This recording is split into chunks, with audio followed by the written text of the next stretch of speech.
tubig o 70% alcohol.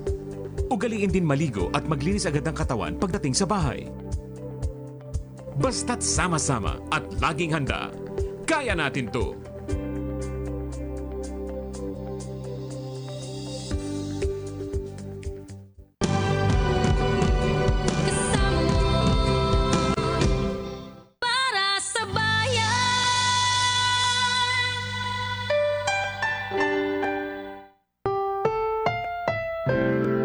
Ang susunod na programa ay rated PG. Ito ay nangangailangan ng patnubay at gabay ng magulang para sa mga batang manonood.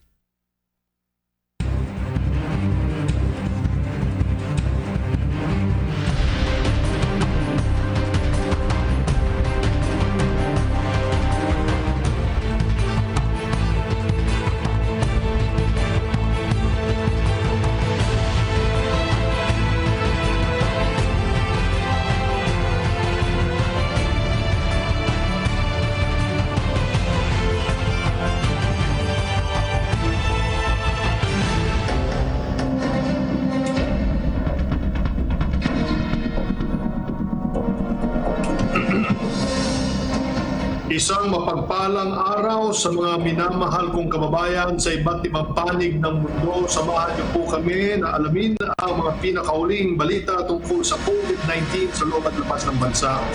Mula sa PCOO, ako po ang inyong lingkod, Secretary Martin Andala. At mula rin sa PCOO, ako naman po si Undersecretary Rocky Ignacio, kasama ninyong makikiusisa sa mga hakbangin ng ating pamahalaan para labanan ang pandemyang ito. Basta laging handa at sama-sama, kaya natin ito. Kaya naman, bayan, halina't samahan nyo kami dito sa public briefing #LagingHandaPH. Kasama rin natin magbabalita ngayong araw sina John Mogol ng Philippine Broadcasting Service, Alan Francisco ng PTV Manila, Eddie Carta ng PTV Cordillera, at si Regine Lanusa ng PTV Davao.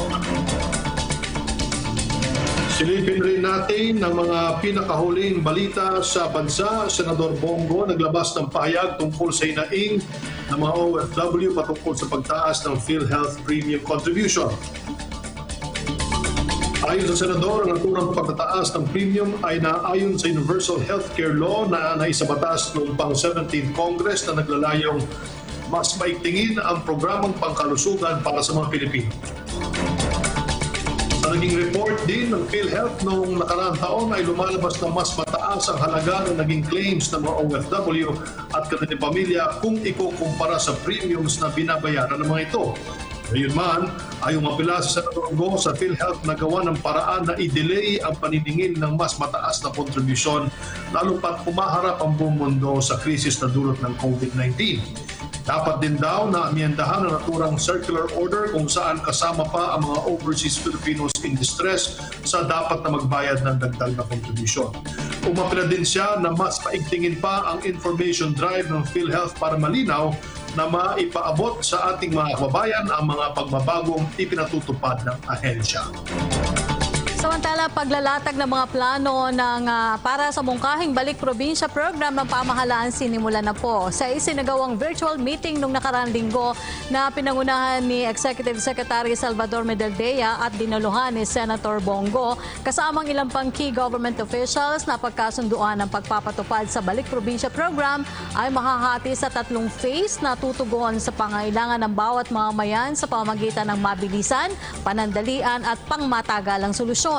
Sa nasabing pagpupulong ay tinukoy na rin ang mga programang kasalukuyan ng ipinatutupad ng ilang mga ahensya na makatutulong sa pagpapabilis at pagiging epektibo ng Balik Probinsya program ng pamahalaan. Kabilang sa key agencies dito ang DSWD, Department of Agriculture, Trade and Industry, Education, Labor and Employment, Transportation, Housing at Health.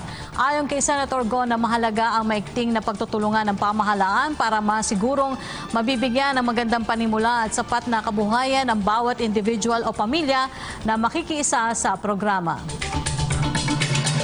Samantala, mga atleta sa bansa dapat ring patuloy na suportahan sa gitna ng COVID-19. Kasabay sa naging panawagan na ito ni Senador Go ay pinasalamatan din niya ang Philippine Sports Commission at Games and Amusement Board sa naging inisyatiba ng mga ito na patuloy na bigyan ng assistance ang ating mga national athletes. Kamakailan lang ay nagbigay ang PSC ng allowance sa humigit kumulang 1,000 atleta at coaches sa kabila ng no training, no allowance policy nito. Nagtakda din ng temporary housing at namigay ng pagkain ang PSC sa mga na-stranded na atleta dahil sa pagpapatupad ng enhanced community quarantine sa buong Metro Manila at nagsagawa ng online medical consultation at psychological session upang patuloy na ma-monitor ang kalusugan ng ating mga national athletes. Ang Games and Amusement Board naman ay patuloy ang pakikipag-ugnayan sa DSWD para mabigyan ng food packs at financial assistance ang ilang pang mga atleta sa ilalim naman ng programang Assistance for Individuals in Crisis Situations program ng ahensya. Bilang chairperson ng Senate Committee on Sports, hinikayat din ni Senador Go ang mga business owners sa industriya na palakasin ng palakasan na magbigay din ng suporta hindi lang sa ating mga atleta kundi maging sa kanilang mga empleyado rin sa gitna ng krisis na pinagdadaanan ng bansa. Samantala, Secretary Martin, silipin natin ang pinakahuling bilang ng mga kaso ng COVID-19 sa bansa. Lumampas na po sa 9,000 mark ang bilang ng confirmed cases sa Pilipinas. Yan po ay matapos madagdagan ng 295 positive cases ang kabuang bilang sa bansa as of 4 p.m. kahapon na ngayon po ay may total count na 9,223. Samantala, naitala din ang karagdagang 90 cases na mga nakarecover mula sa sakit sa kabuang bilang ng 1,214 habang 607 naman po ang pumanaw. Kahapon naitala ang pinakamataas sa bilang ng mga nakarecover sa nakalipas na 7 araw habang pinakabababa naman ang bilang na 4 sa karagdagan ng mga nasawi sa loob ng 1 linggo. Kapansin-pansin din na nananatiling mataas ang nadadagdag sa recovery cases kung ikukumpara sa mortality case dahil sa COVID-19. Paulit-ulit po ang aming paalala na huwag maging kampante habang nananatili ang banta ng COVID-19, panatilihin ng social distancing, manatili sa ating mga tahanan at ugaliin ang paghuhugas ng kamay. Para po sa inyong mga katanungan at concerns tungkol sa COVID-19, maaari niyo pong i-dial ang 02894-COVID o kaya ay 02-894-26843. Para naman po sa mga PLDT Smart Sun at TNT subscribers, i-dial po ang 1555. Maaari niyo rin pong tawagan ang hotline numbers ng iba't ibang ahensya ng ating pamahalaan na makikita niyo sa inyong TV screens. Patuloy po kayong makibalita sa mga pinagkakatiwalaang sources ng impormasyon tungkol sa COVID-19. Maaari niyo pong bisitahin ang www.doh.gov.ph o ang atin pong www.covid19.gov.ph. Oras po natin, alas 11:09 ng umaga. Maya-maya ay makakasama natin sa ating public briefing sina Secretary Eduardo Año ng Department of Interior and Local Government, Attorney Arnie Salvosa, ang Assistant Vice President for Corporate Services, Department ng PAGCOR, Senior Gaming Officer Diane Erica Hogno, at si Brigadier General Ricardo Morales, ang Presidente at CEO ng PhilHealth. Samantala, una nating makakapanayam si DOTR Undersecretary for Administrative Services, Attorney Artemio Tuazon. Magandang umaga po sa inyo, Yusek. Magandang umaga po. Yusek, under the transportation guidelines sa ilalim ng GCQ, limitado lang na mga driver at PUV operators ang papayagang makapagbiyahe. Paano po yung madedetermine kung sino lang ang maaring pumasada? Secretary, under po doon sa programa natin at sa guidelines po ng public transportation, meron pong hierarchy of public utility vehicles na sinusunod. Ito po ay based on the capacity of the utility. Nauuna po yung buses. Pangalawa po yung mga modernized PUVs natin. Pangatlo po yung mga luma na mga ordinary po nating mga jeepneys. So depende po yon sa kung ano po ang kakayanan ng kalsada at ang pangangailangan po ng mga pasahero. Yusek, bukod po dun sa physical distancing, paano po masisiguro ang health at safety protocols sa pag-resume ng transportation? Halimbawa sa mga bus na may konduktor o kaya sa jeep na pasa-pasa po ang bayan. Yes, Secretary. Sa mga bus po, ang capacity po nila ay magiging 50% lang po o kalahati po ng ating total usual capacity po. So may mga alternate seating po yan sa harap, sa tabi, at saka sa likod. Ngayon po yung ating bus driver at conductor po, separate po sila ng non-permeable material. Sir, yung mga acetate, ang tawagin, Secretary. At bukod po ron, sa ating namang modernized jeep, ang pinopropose natin ay yung paggamit po ng automatic fare collection system para wala na pong pasahan ng pera. Ngayon po, doon sa mga jeep naman na wala pong AFCS, ang gagawin po natin ay yung pasahero bago po sumakay sa likod ng jeep ay dapat po ibigay na yung bayad doon sa driver sa harap po. Ano naman po daw yung ayudang maaring ibigay sa mga displaced drivers at paano nila ito makukuha?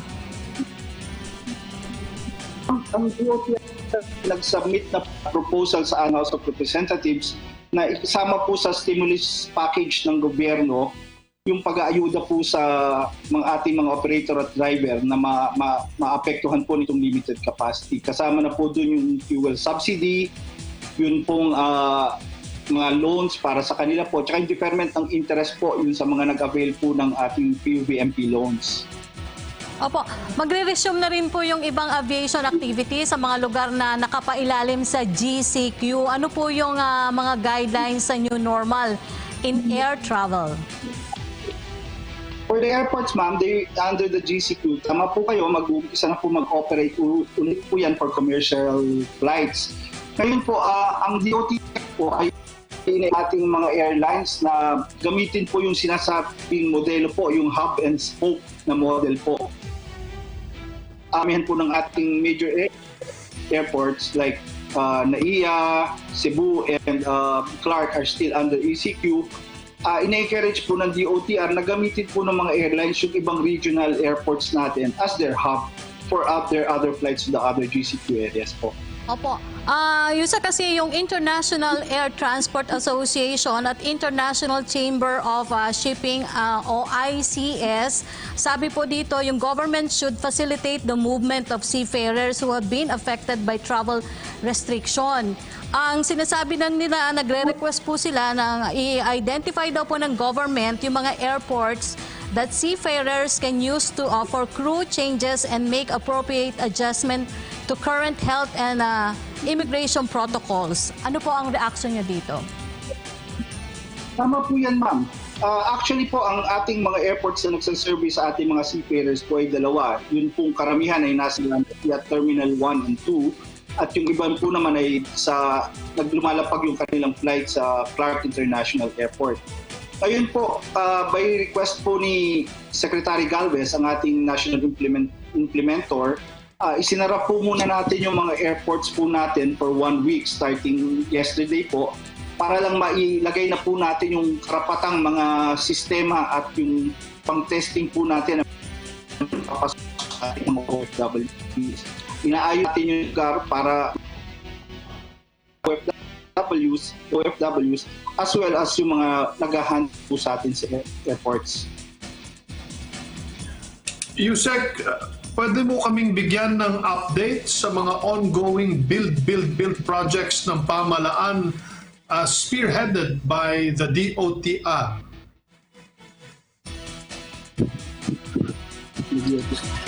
Secretary, we have at least, I think, 13 projects that were approved by the IATF to continue. Most of them are with the rail projects natin, yung ating pong malalaking rail projects. They are the MRT 3 rail replacement works, the LRT, the LE2 extension, LRT 2 west extension, the LRT2 fire restoration, yan po yung sa Santolan Station natin na nasunog. The MRT7, the Metro Manila Subway, the MRT LRT Common Station in North Avenue in Quezon City, the PNR Clark 1, the PNR Clark 2, the Subic Clark Railway, the PNR Bicol, and the Mindanao Railway.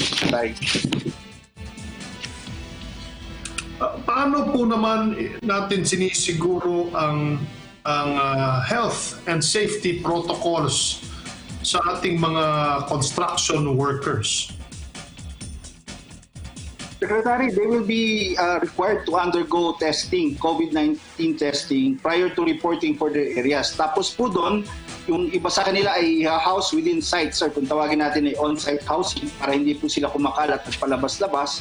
Yung iba naman po ay susunduin ng shuttle na diretso sa kanilang construction sites. Of course, sir, in all of this, yung pong ating mandatory wearing of face mask, yung hand washing, yung social distancing, they will all be observed po.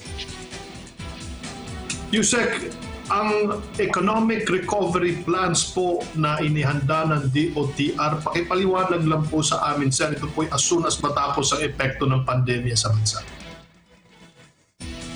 Katulad po ng nasabi po kanina, ang DOTR po ay nag-submit po ng mga proposals sa ating House of Representatives para mapasama ito sa stimulus program ng ating gobyerno para po matulungan ang ating transport sector, sir.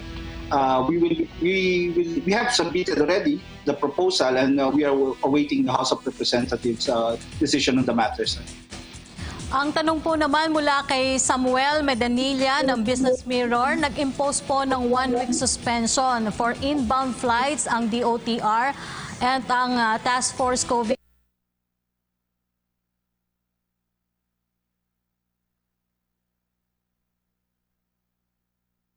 Ito, 14-day quarantine.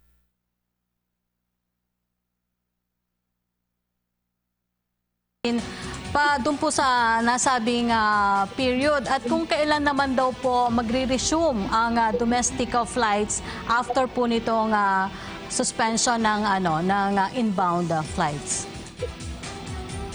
Actually, we have around 16,000 OFWs inside the national capital na dapat matest po. We have closed the airport. We are shifted to RTC testing po.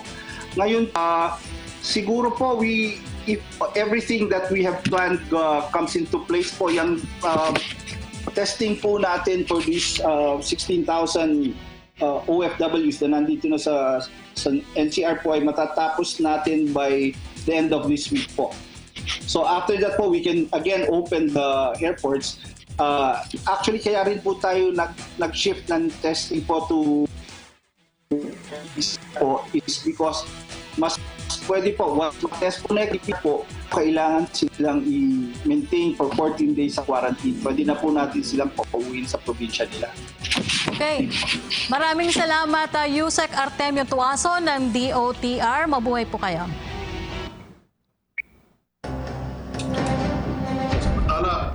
Rocky. Yes, Secretary. Kailangan masagot itong issue ng PhilHealth. Kaya mamaya makakausap natin si General Morales para masagot niya ito. Okay. Bago yan ay unahin muna natin si DILG Secretary Eduardo Anyo. Magandang umaga po muli sa inyo, Secretary Ed. Good to see you again. Magandang umaga naman, Sec Martin. Magandang umaga sa ating viewers at mga listeners. Ngayon pong may guidelines na nailabas ang IATF para sa mga lugar na nasa ilalim ng General Community Quarantine. Dapat na rin po bang asahan na ang Metro Manila at ilang pang ECQ areas ay mauuwi na sa GCQ after May 15?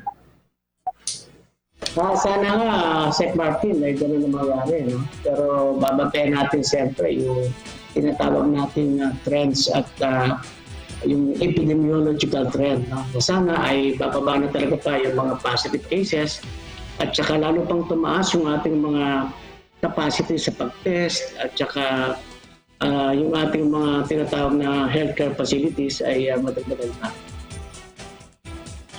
Sa patuloy na pagtaas ng kaso ng COVID-19 sa bansa, advisable pa rin po bang isailalim sa total general community quarantine ang high-risk areas gaya po ng Metro Manila? Or meron po mga lugar sa Metro Manila, General or Secretary Anyo, na mataas po talaga ang rate ng positive ng COVID-19? Kung makikita natin, ang ginagawa natin response na ngayon ay from total ECQ sa buong Luzon ay bumababa na tayo sa GCQ sa ibang mga lugar na nag-improve na para mabalansin natin yung tinatawag na economy versus health or wealth versus health. Siyempre, ang ating basis dyan, yung tinatawag natin LGU Epidemiological Framework Response. Yung pagdami niya ay nag-accelerate pa rin, nag-decelerate na, zero na, at saka yung capacity na mag-respond yung ating healthcare, kasama na yung case utilization rate.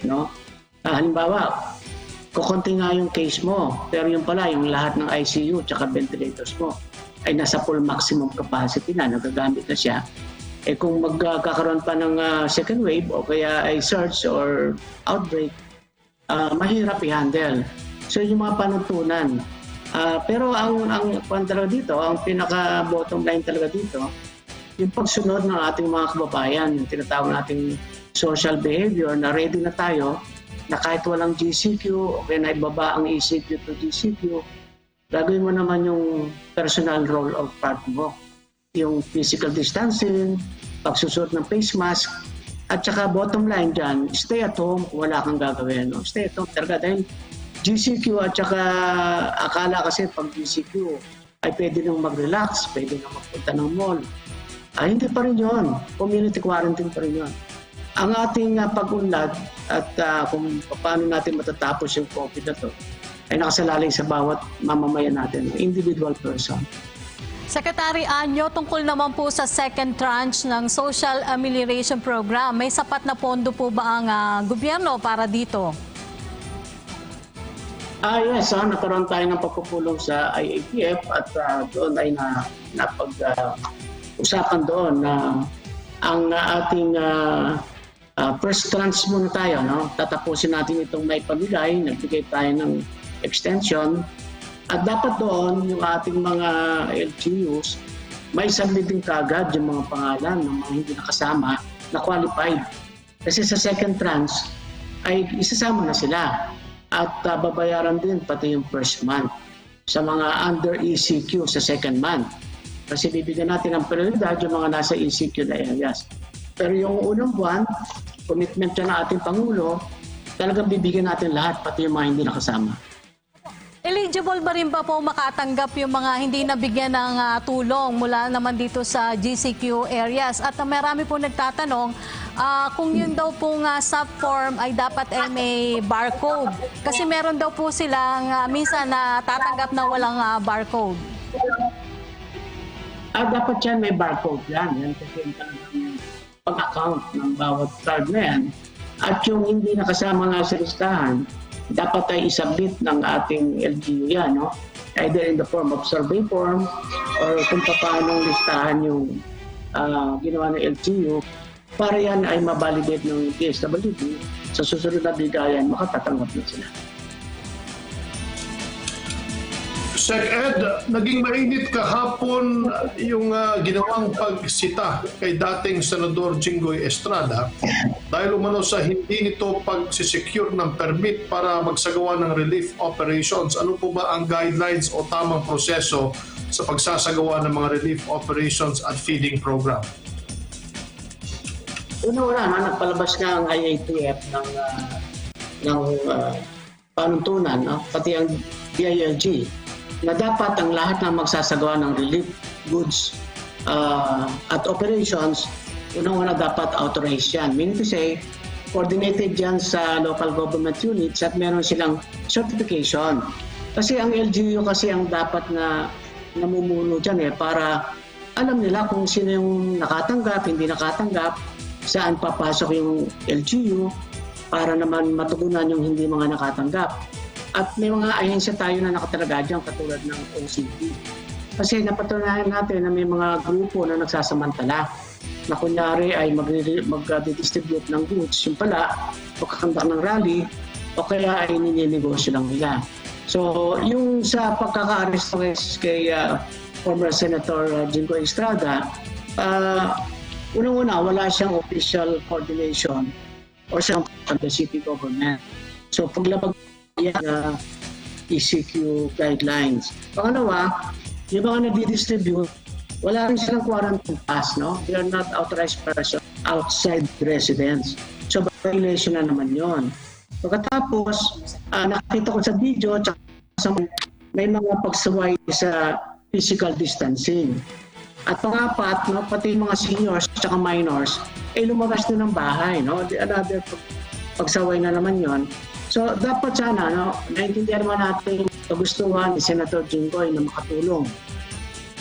Dapat ay ayon ito sa legal na pamamaraan at sa panuntunan ng ECQ guidelines. So, dapat na-coordinate sa LGU. Kung kaaway naman niya yung LGU, andyan naman yung OCD. Ibigay mo yung gusto mong ipamigay doon, kung saan intention mo, let OCD do its job kasi may mga ahensya sa ilalim yan. Pero before that kasi may mga complaints na rin. No? For example, yung mga vendors sa Agora Market ay nagpo-complain kasi merong rolling stores ng ginawa na nagbibenta sa half the price. So, noong una, wala itong business permit. Tapos pangalawa, unfair competition naman ito sa mga legal na nagtitinda na kung ang presyo ay half the price. At nakita din natin sa picture doon yung sanitary practice ng pag-distribute ng goods. Halimbawa, yung bango sa hawak-hawak, bibigay sa ibang tao, papasa-pasa. So ito naman natin yung kagustuhan ni Senator Jinggoy na makatulong. At naiintindihan naman ang ating mga kababayan na. Pero dapat ay ilalagay natin sa tama at legal na pamamaraan. Opo, Secretary, pero kapag daw po nagpapatuloy na 200 yung naitatala na pagtaas pa rin ng COVID cases positive, magpapatuloy po daw ba ang ECQ? At tanong naman kay Maylene Alfonso ng Bulgar, sa kabila daw po ng pakiusap ni Pangulong Duterte na huwag maningil ng upa, may isang video daw po na nag-viral tungkol sa isang bagong panganak na ginang sa Caloocan City na pinapalayas di umano dahil hindi sila makabayad ng upa. Ano po yung action naman daw ng government dito? Bago ko muna, dun sa tinatawag natin na dumadami yung numero, expected naman natin yan sapagkat tumataas yung ating kapasidad sa pag-test. No? So yung ibig sabihin, yung mga dumaraming numbers na yan, yung mga PUMs, PUIs, na-discover natin, positive pala sila. So, andyan na sila, may sakit na sila, na-discover lang natin. Ang importante dito ay buwa-buwa yung ating death rates, no, yung mga namamatay natin, at yung case doubling sa bawat lugar ay buwa-baba. So, ang mga matitira na siguro mga lugar dito, yung talagang sobrang taas pa, na mayroon pa rin community transmission, katulad ng Quezon City, mataas pa rin yan. Sa Calabarzon, may mga probinsya dyan na matataas pa rin, katulad ng Rizal. So, yun ang mga lugar na binabantayan natin. Pero pwede rin kasi na pagdating after May 16, ay pupunta naman tayo sa localized ECQ na. No? Pwede hindi na buong probinsya sa mga naka-ECQ ngayon, kundi pupunta na tayo sa mga barangays or municipalidad or component city na yun lang ang ilalockdown natin para ma-converge, consolidate yung resources at saka ma-focus natin yung pag-intervene sa mga cases dito sa mga areas na ito. Pangalawa naman sa tanong mo, titingnan natin yan. No? Yan ay mga tinatawag natin mga isolated cases. Kukunin natin yung data at titingnan natin paano natin matutulungan itong buntis na kamo ay pinalayas kasi sa panahon yan dapat bayanihan. No? Intindihin natin yung sitwasyon ng ating mga kababayan para naman makatulong tayo sa kanila. Concern naman mula daw sa isang residente po ng Quezon City, bakit daw po sa kanilang lugar, sa Gerayan, Baloy, Saragosa at sa Pawoy Street sa Barangay Doña Imelda at Barangay Captain Ubaldo, wala daw pong natatanggap na kahit anong ayuda o relief pack. Sana daw po ay matulungan sila, Secretary. Yes, so kukunin natin yung mga complaints na yan at nakaantaba yung ating mga regional directors, provincial directors, MLGOs at saka CLGOs. Kapag may mga ganyan, agad-agad inuugnayan yung mayor, barangay captain, at binibigay yung mga pangalan para meron tayong sagot at magawa nila ng tamang aksyon. So yung ating DILG Emergency Operations Center, kasama yung ating mga complaint centers, 24/7 naman yan. So antayin namin yung mga yan, kukunin namin yung mga data na yan, and we will take actions. Maraming salamat po sa inyong oras, DILG Secretary Ed Anyo. Mabuhay po kayo, sir. Maraming salamat din sa ating mga kababayan. Stay at home, wear face mask, and observe physical distancing. We can defeat virus, COVID virus. Thank you. Secretary Martin, silipin naman natin ang pinakahuling bilang ng COVID-19 cases sa ASEAN region. Nangunguna pa rin ang Singapore sa may pinakamaraming kumpirmadong kaso sa buong riyon na sinusundan ng Indonesia at ng Pilipinas. Habang ang Thailand naman po ay nasa ika-5 pwesto, ang may pinakamataas sa bilang ng recovered cases sa buong ASEAN region. Sa buong mundo naman po, ang Estados Unidos pa rin ang may pinakamataas na confirmed cases na sinusundan ng Espanya, Italia, UK at France, habang nasa ika-4 na isang pwesto po ang Pilipinas sa buong mundo. Salamat, Yusek Rocky. We also have online ang ating Pangulo at Chief Executive Officer ng PhilHealth na si retired Brigadier General Ricardo Morales. Magandang araw po sa inyo, sir. Good morning, Secretary Martin at Yusek Rocky. Good morning. Opo, talagang naging halos umusok po yung internet kahapon, the entire weekend dahil po sa announcement ng PhilHealth at gusto po naming makuha ang inyong side, no? Kung ano po ang talagang ibig sabihin nitong dagdag na kontribusyon na 3%. Pakipaliwanag lang po, ito po ba ay 3% or 2.7% or 0.03%? Ano ho ba talaga ito? Mandated by law yan, yung Universal Healthcare Act na pinirmahan ng Pangulo natin last year. Mag-increase ng 0.5% per year starting this year hanggang 2024.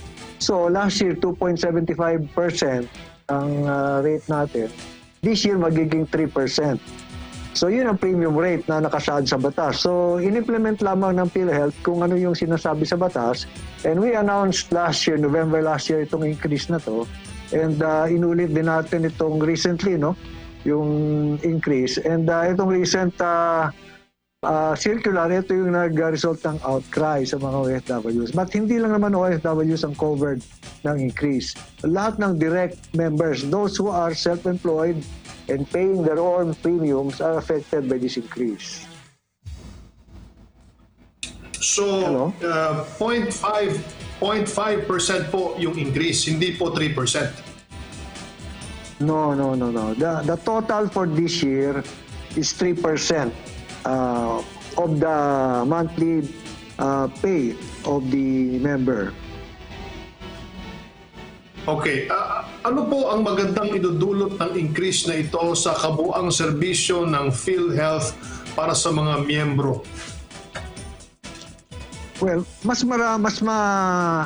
mas mabuting coverage at better services. Alam mo, Secretary Martin, last year, nakapag-collect tayo sa mga OFW members natin ng mga a little over 1 billion na premiums. But in return, yung mga OFW natin and their dependents, yung mga nandito sa Pilipinas, receive 1.7 billion of healthcare benefits from PhilHealth. So, lamang yung ating mga OFWs and their dependents, kasi nandito sa Pilipinas yung mga dependents sila, sa exchange ng premiums and benefits.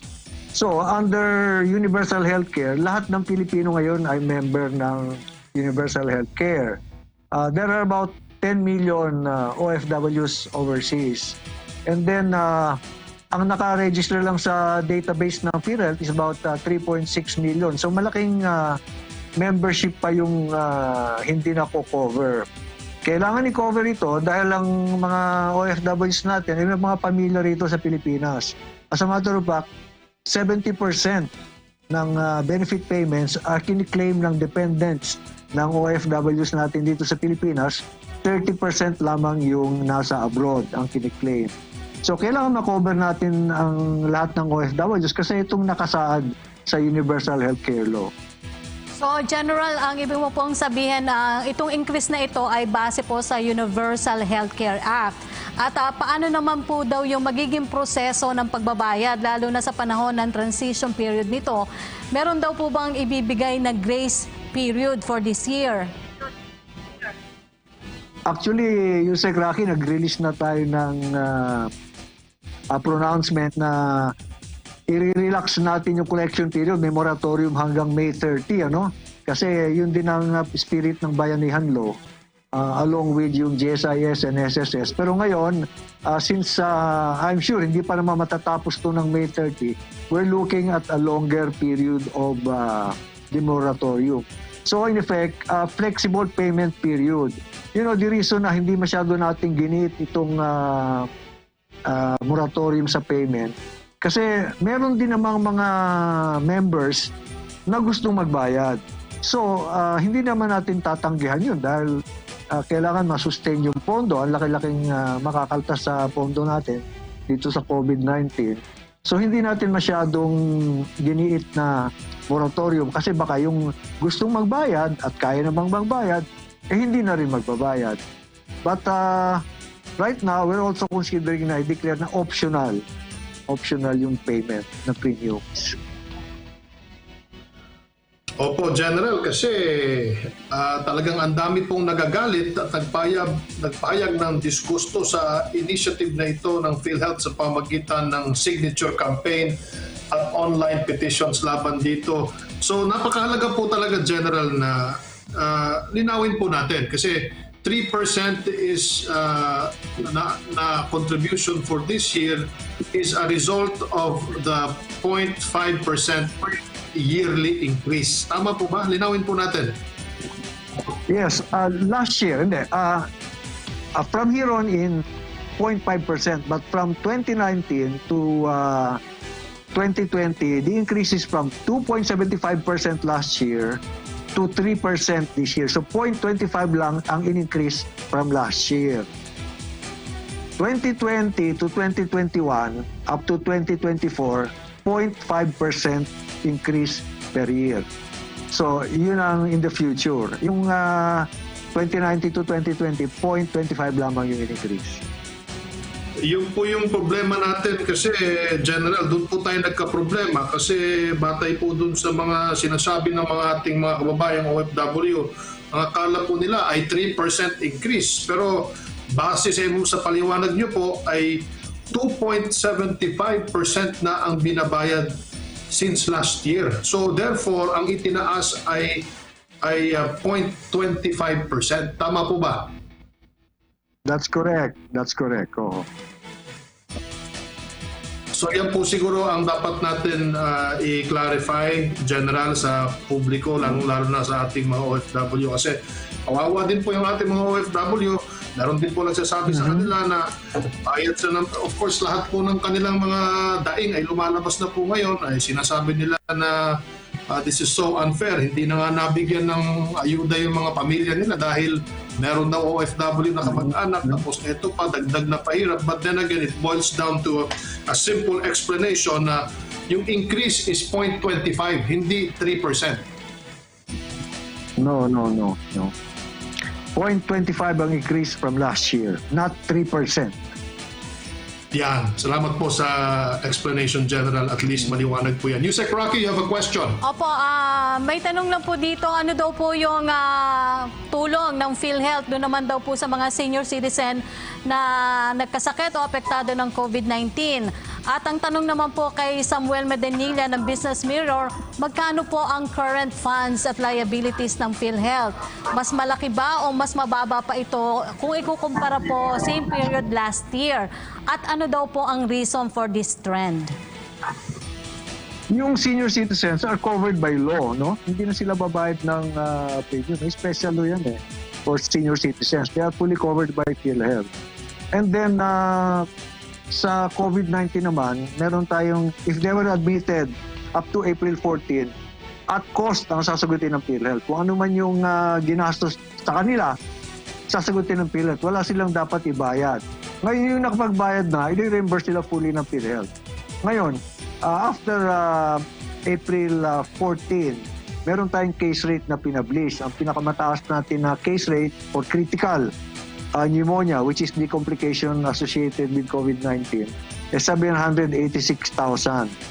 And then, kung indigent yung pasyente, hanapan pa natin ng pondo yan through yung malasakit center and the other sources of funds para hindi na maglabas ng pera yung ating naghihirap na mga kababayan.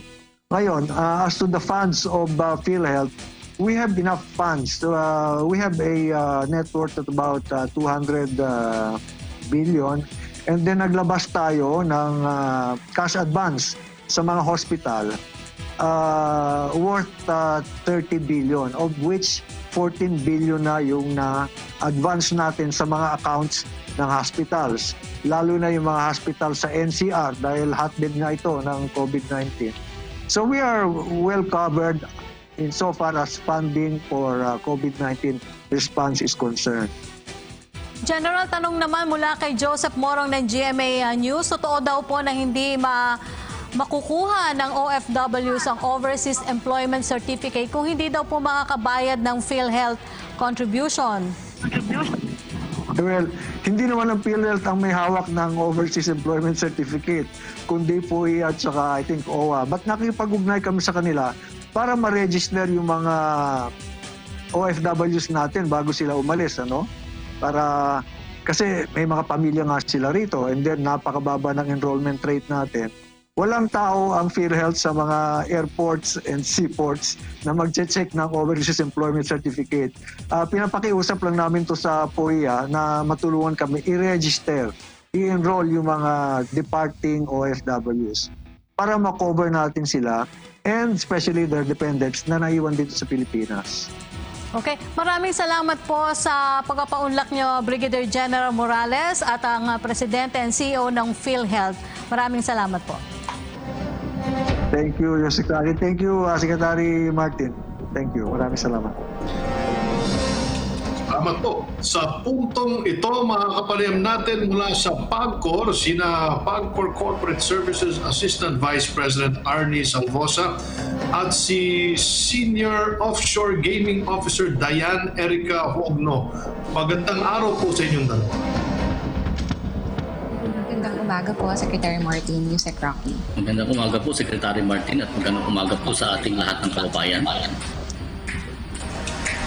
Sa pag-resume ng partial operations ng POGO sa bansa, ano po ang mga guidelines na kailangang sundin? Okay, Sir Martin.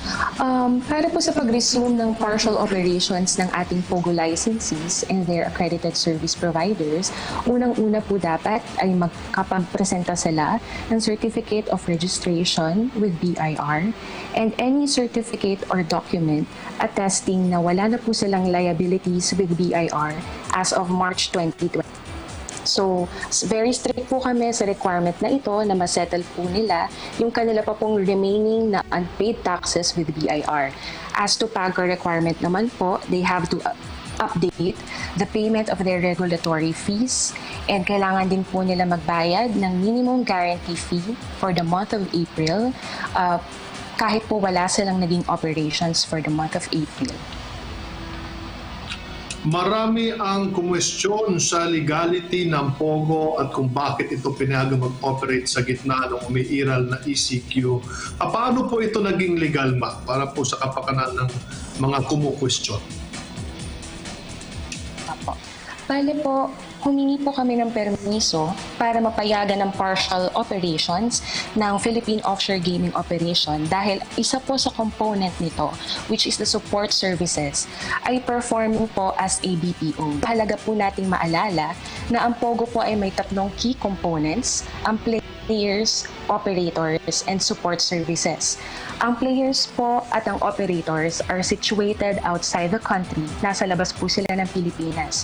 Ang may physical presence po dito sa ating bansa ay ang mga support services na pinaperform po ng ating mga service providers. Sila po ang nagpo-provide ng customer service, IT support, business development functions, among others, para po sa kanilang mga operators. Ito po ay subcontracted services, and being subcontracting service, sila po ay BPO. Kaya po kami ay napayagan na mag-resume na aming partial operations. Opo, para naman kay VP Salvosa, punta naman po tayo dun sa posibleng implication ng resumption ng POGO operation sa bansa.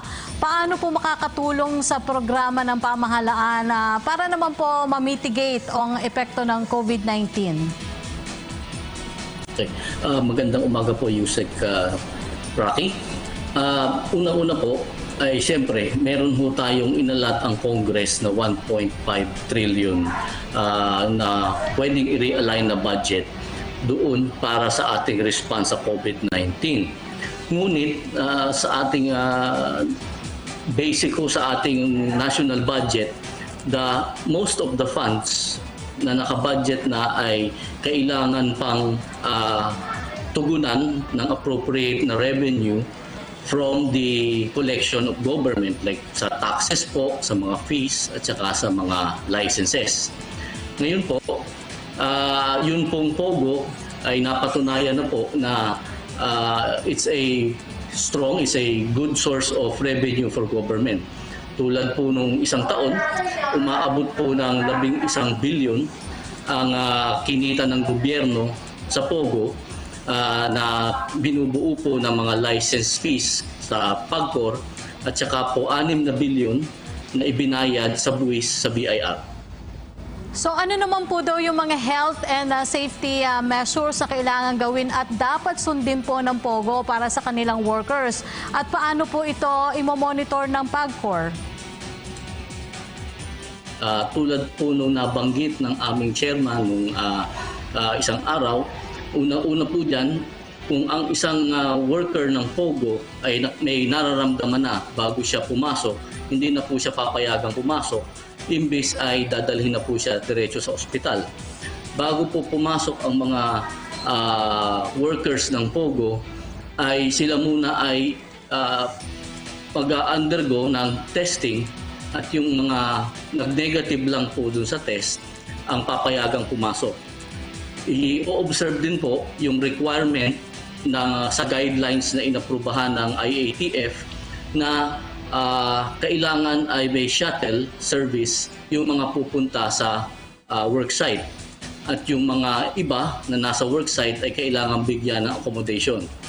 At 30% lang po ng total manpower ng POGO operator ang papayagang pumasok o pumunta sa worksite nila, samantalang ang iba ay pagpapatuloy sa work from home.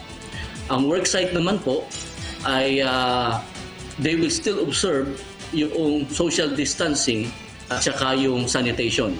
Ang worksite din po ay nire-require na magkaroon ng isolation room kung sakasakaling mayroong makaramdam ng mga simptomas sa worksite ay immediately dadalhin siya sa isolation room at eventually dadalhin siya sa hospital.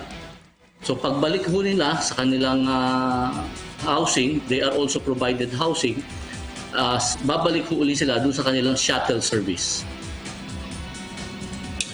Maraming salamat po sa inyong panahon, Attorney Arnie Salvosa at Diane Erica Hogno ng PAGCOR. Mabuhay po kayong dalawa. Maraming salamat po. Maraming salamat din po. Secretary Martin, makibalita naman tayo sa Cordillera Region kasama si Eddie Carta. Go ahead, Eddie. Yes, Secretary Martin at Yusek Rocky. Bilang isa sa mga modelo ang lungsod ng Baguio sa larangan ng ECQ campaign, mas pinaigting ang kampanya at pagpapatupad kasabay ng extension ng implementasyon ng ECQ sa ating bansa. Pagkatapos ng consultation dialogue sa iba't ibang sektor at national agencies, may lalabas na ang Transition, Recovery and Resiliency Plan ng Lungsod ng Baguio para sa muling panunumbalik ang sigla ng tinaguriang Summer Capital of the Philippines. Inihayag ni Mayor Beramin Magalong sa public briefing ng PTV Cordillera na ito'y hakbang at basihan sa mga dapat pang gawin ng pamahalaan kasabay sa extension ng Enhanced Community Quarantine. Pakikisa, pagsunod sa mga lituntunin at maigting na pagpapatupad ng ECQ ang pangunahing paraan para sa kampanyang Flattening the Curve. Sa katunayan anya, doable, gradual transition at calibrated ECQ to GCQ ang magiging direksyon ng Baguio. Binigyan din ng ama ng lungsod na anumang kainatnan o maging desisyon ng national or concerned officials pagkatapos ng May 15 ay kanyang kikilalanin at rerespetohin. Samantala, Sec Martin, Yusek Rocky, naging matagumpay ang nailunsad na one-stop shop mula sa iba't ibang barangay sa lungsod sa hangaring masolusyonan at mabigyan ng aksyon ang mga hinaing sa isyu ng amelioration ng DSWD, camp at tupad ng DOLE, OFW concern at anomalya sa ayuda. Kabilang sa programa ito ang DILG, DSWD, DOLE, Liga ng mga Barangay at Mayor's Office. Ayon sa organizer, ABC President Councilor Michael Lawana, malaking tulong at naging daan ang nasabing programa para sa agarang pagresolba sa anumang problema ng taong bayan. At yan ang pinakauling pagbabalita mula dito sa lungsod ng Baguio. Eddie Carta para sa Bayan. Salamat, Eddie Carta. Samantala, makibalita naman tayo sa Davao Region kasama si Regine Lanusa. Maayong buntag nimo, Regine.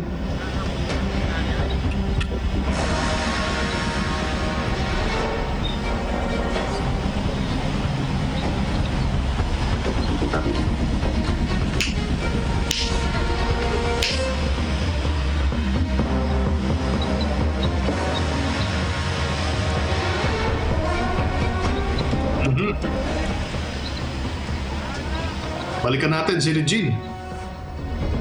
Alamin muna natin ang mga nakalap na balita mula po naman sa Philippine Broadcasting Service. Nandiyan po si John Mogol. John.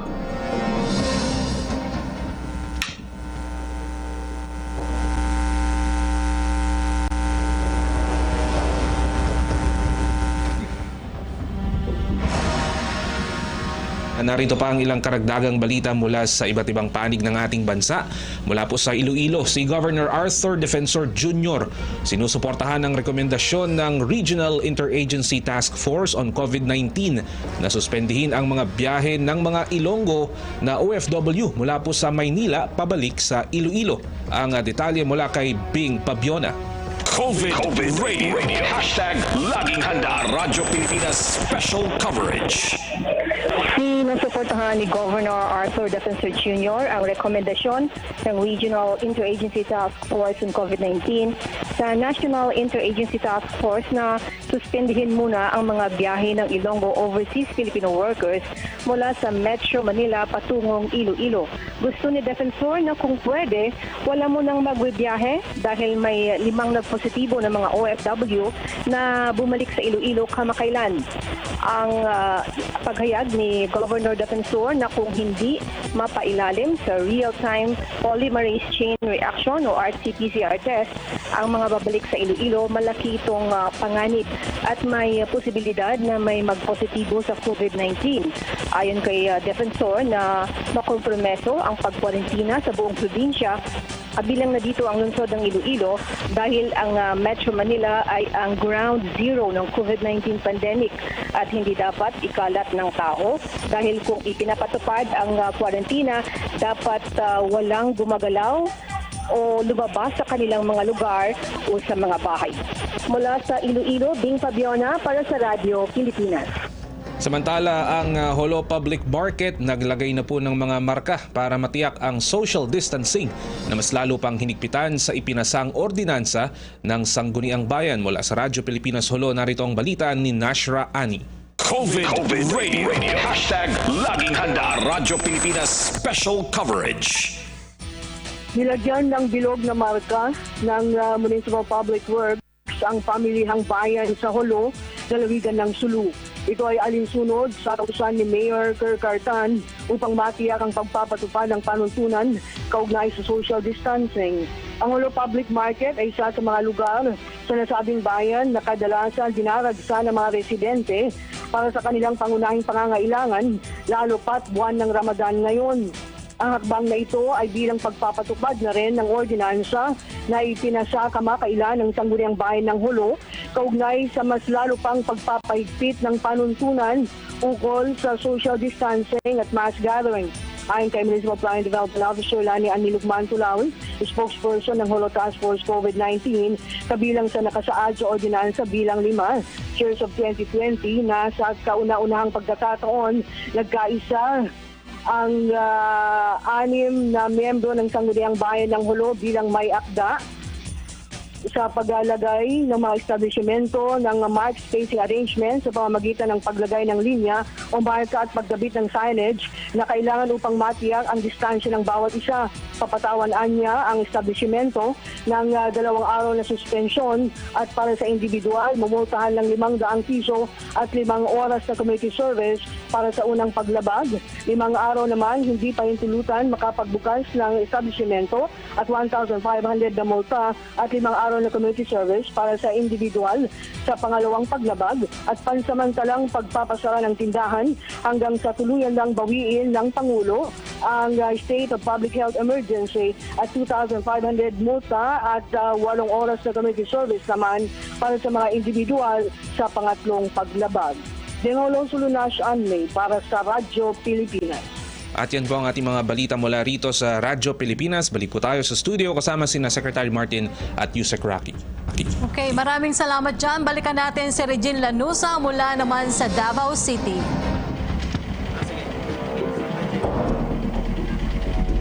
Yes, Secretary Martin at Yusek Rocky, matapos nga ang ilang buwan, ngayong araw ay sinimula naman ng Davao City na pauwiin na nga dito sa syudad ang mga Dabawenyong na stranded sa Clark, Pampanga at sa mga karatig lugar nito. Pasado alas 10 kanina ay dumating na nga dito sa Davao International Airport ang eroplanong lulan ng 150 na mga pasaherong na stranded sa Clark, kung saan nasa 120 nito ay residente ng Davao City at ang iba ay residente ng Karatig Probinsya. Matapos makababa ay sinailalim muna sa rapid testing ang lahat upang makasiguro na hindi ito maging sanhi ng pagkalat ng COVID-19. Kung negatibo sa COVID-19 ay kaagad itong pauuwiin, pero isa sa ilalim pa rin sa home quarantine. Samantala kung positibo naman ay dadalhin na sila sa isolation facility ng syudad.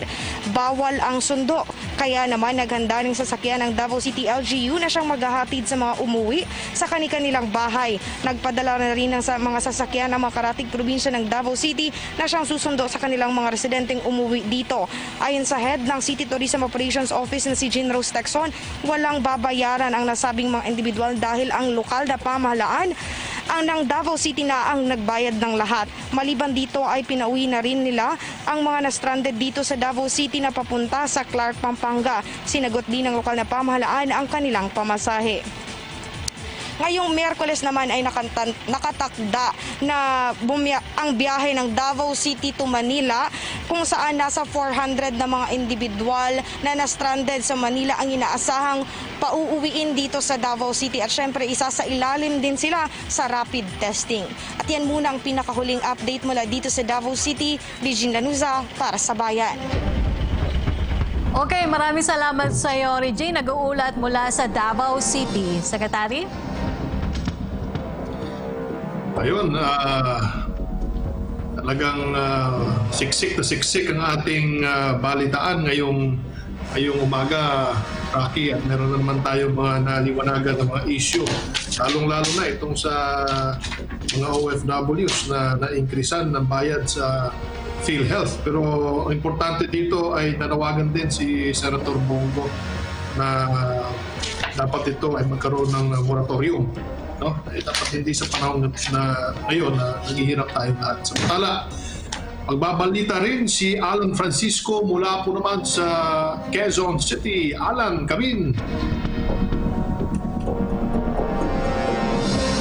Sek Martin, tulad ng nakikita nyo sa aking likuran, no, mga upuan po yan na iniwan ng mga residente dito sa Quezon City sa Barangay Bagong Silangan na iiwanan o dadalhan o paglalagyan, no, ng mga ayuda ng kanilang mga barangay. Kanina nga nasaksihan namin sa mga upuang yan, iniwan ng mga barangay staff yung ayudang bigas at dilata ng isang pribadong kumpanya. Itong Barangay Bagong Silangan kasi, Sek Martin, ay sinimula na kaninang alas 5 ng madaling araw ang pagpapatupad ng total lockdown. Magatapos yan bukas din ng 5 a.m. Sabi ni Barangay Chairman Wilfredo Lorenzo Cara, paraan nila ito para maiwasan ang paglobo pa ng COVID positive sa kanilang barangay. Lalo't aminado siya na marami pa ring mga pasaway sa kanila. Sa huling tala kasi ng QC government, 7 ang COVID positive sa barangay na ito, 1 ang namatay habang 4 naman ang nakarecover. Sabi Sek Martin ni Secretary o ni Kapitan Cara, sa ilalim ng kanilang total lockdown, bawal na bawal ang lumabas ng bahay. Sarado rin ang mga tindahan at palengke. Pero ang mga residente nilang frontliner o nagatrabaho pa rin sa gitna ng COVID-19 at ang mga bibili ng gamot ay papayagan naman nilang makalabas. Aniya, naipagtulungan sila sa mga sundalo at pulis para masigpitan yung pagbabantay sa entrada pa lang nila at sa iba pang daanan ay gwardyado na. Ang siste kasi ng kanyang mga aniyay pasaway na residente noon, kapag nakaalis na ang kanilang mga tanod ay magbabalikan sa labas ang mga ito, pero hindi na aniya ngayon. Samantala, Sek Martin, sabi pa ni Kapitan, pang-4 na beses nang nakapagbigay ng relief goods ang QC government sa kanila, bagamat aminado siyang marami pa rin ang nagrereklamo. At yan ang balita mula rito sa Barangay Silangan sa Quezon City. Alan Francisco para sa Bayan. Maraming salamat, Alan Francisco.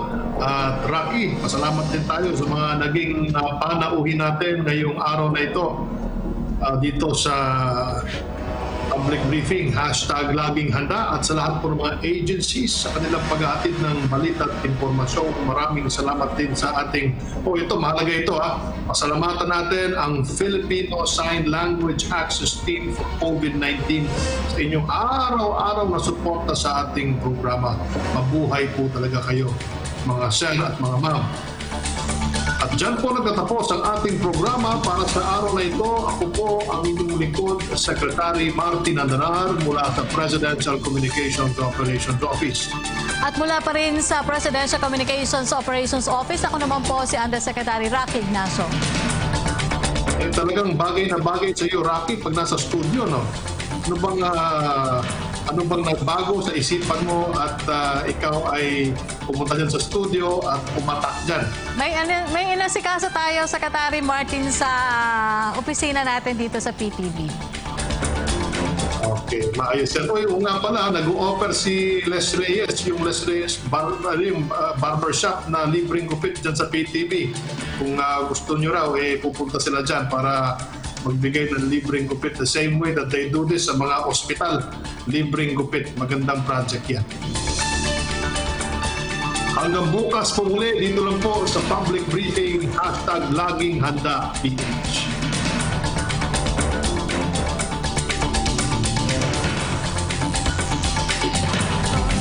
Kaya natin to. Kaya natin to.